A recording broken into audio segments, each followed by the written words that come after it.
Orgulho e mundanismo. Mensagem de William Gurnall. Provérbios 29, verso 23. O orgulho do homem o abaterá. Orgulho religioso. Alguns são tão cegos quanto Laodiceia e não sabem disso, conforme Apocalipse 3, verso 17. Assim como a ignorância cega a mente, o orgulho é um cego diante da ignorância deles, que eles não sabem disso. Esses têm uma opinião tão alta de si mesmos que eles levam a mal que alguém suspeite deles como tal. Esses, de todos os homens, são os mais afastados do caminho do conhecimento. Eles são bons demais para aprender com os outros como eles pensam e ruins demais para serem ensinados por Deus. O portão para a escola de Cristo é baixo e esses não podem se curvar. O próprio mestre é tão humilde e modesto que ele não ensinará um estudioso orgulhoso. Ah, pobres criaturas, que triste mudança elas fizeram ao deixar a palavra que não pode enganá-las mais do que o próprio Deus para confiar a orientação delas mesmas a si mesmas. Aquele que é seu próprio professor, diz Bernard, certamente terá um tolo como mestre. Nunca você é menos santo do que quando se envaidece com a presunção disso. Abacuque 2, verso 4. Eis que a sua alma, que é exaltada, não é reta. Um sinal é colocado na porta do homem orgulhoso, para que todos os passageiros saibam que um homem perverso mora ali. Quando os homens se erguem, suas cabeças não ficam tontas até que olhem para baixo. Quando os homens olham para baixo para aqueles que são piores do que eles, ou menos santos do que eles, então suas cabeças se viram. Olhar para cima curaria essa doença. Os homens mais santos, quando fixaram seus olhos por um tempo na santidade de Deus, e então olharam para si mesmos, ficaram completamente desapaixonados consigo mesmos. Após a visão que o profeta teve de Deus sentado no trono, e os serafins ao redor dele, cobrindo seus rostos e clamando: Santo, Santo, Santo é o Senhor Todo-Poderoso, como esse homem gracioso foi ferido com o senso de sua própria vileza. Eles não clamaram a Deus como santo, mais do que ele, Isaías, clamou a si mesmo como impuro. Isaías 6, versículo 5. Então Jó: agora meus olhos te veem, por isso eu me abomino e me arrependo no pó e na cinza. Jó capítulo 42, versículos 5 e 6. Não se compare com aqueles que têm menos do que você, mas olhe para aqueles que o excederam em muito. Olhar para os nossos inferiores ocasiona orgulho. Eu não sou como este publicano, diz o fariseu. Olhar para outros mais eminentes do que nós preservará a humildade e será um estímulo à diligência.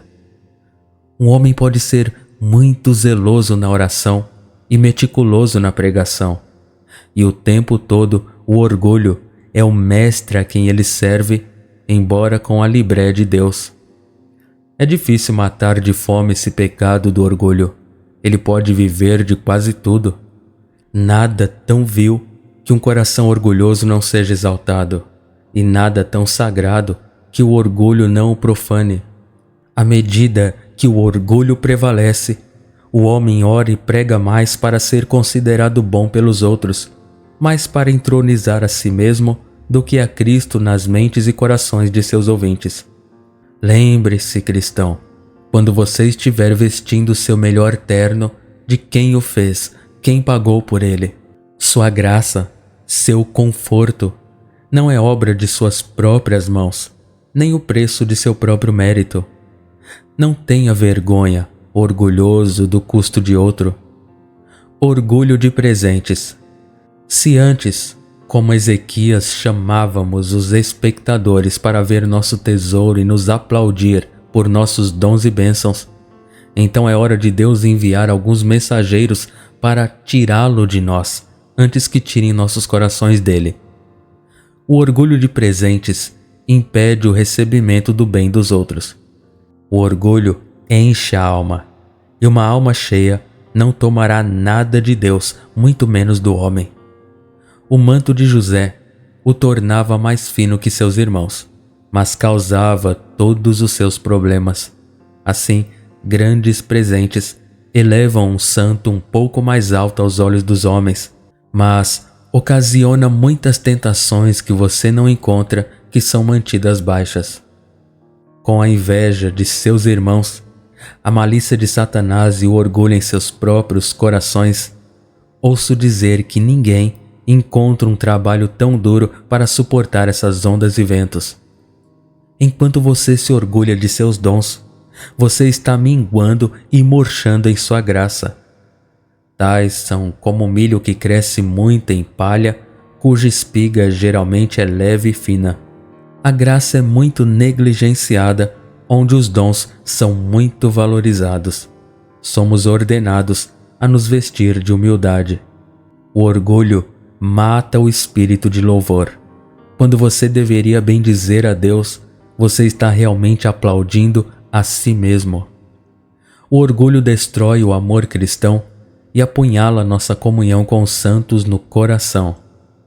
Um homem orgulhoso não tem espaço suficiente para andar em companhia porque os dons dos outros ele acha que estão em seu caminho.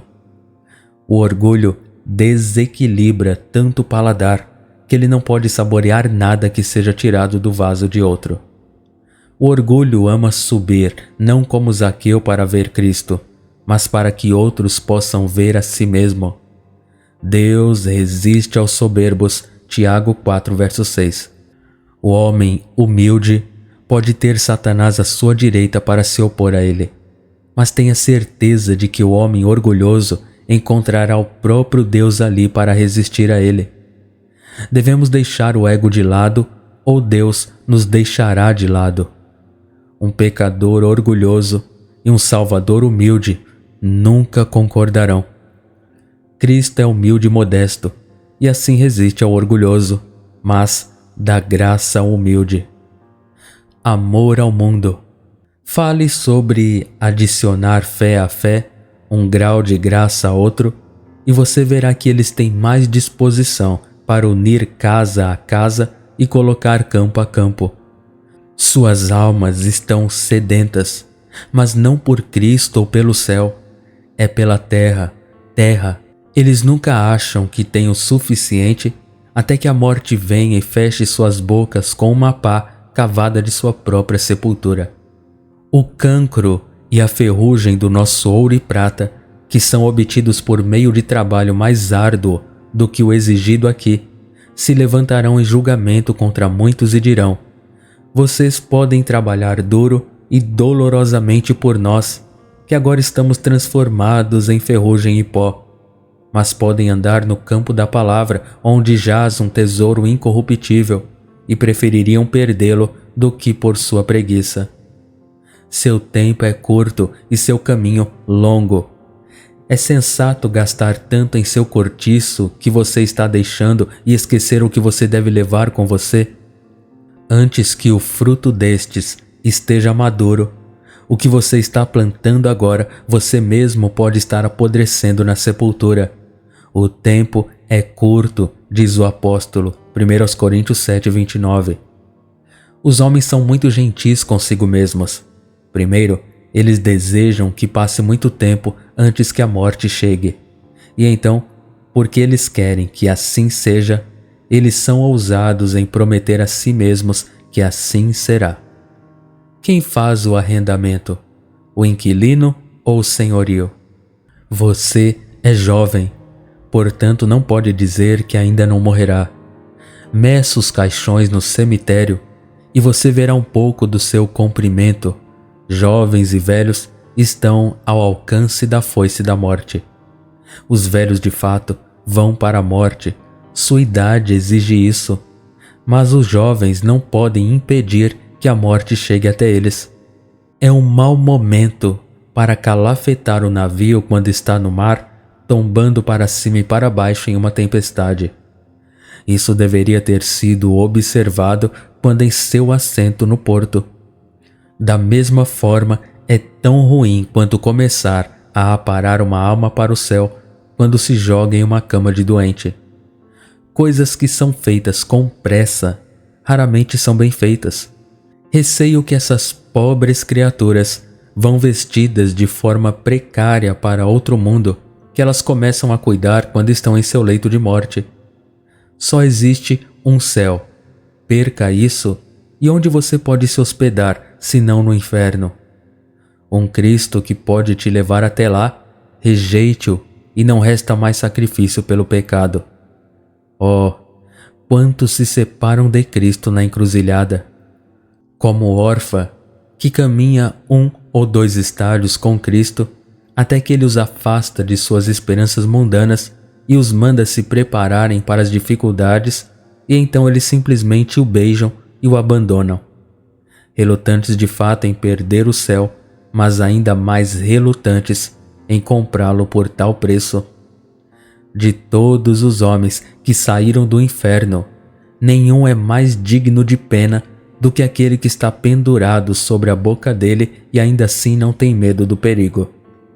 É preciso coragem para desprezar a vergonha que o cristão deve esperar encontrar por sua singularidade, para evitar que muitos não ousassem confessar Cristo abertamente. João 7, verso 13.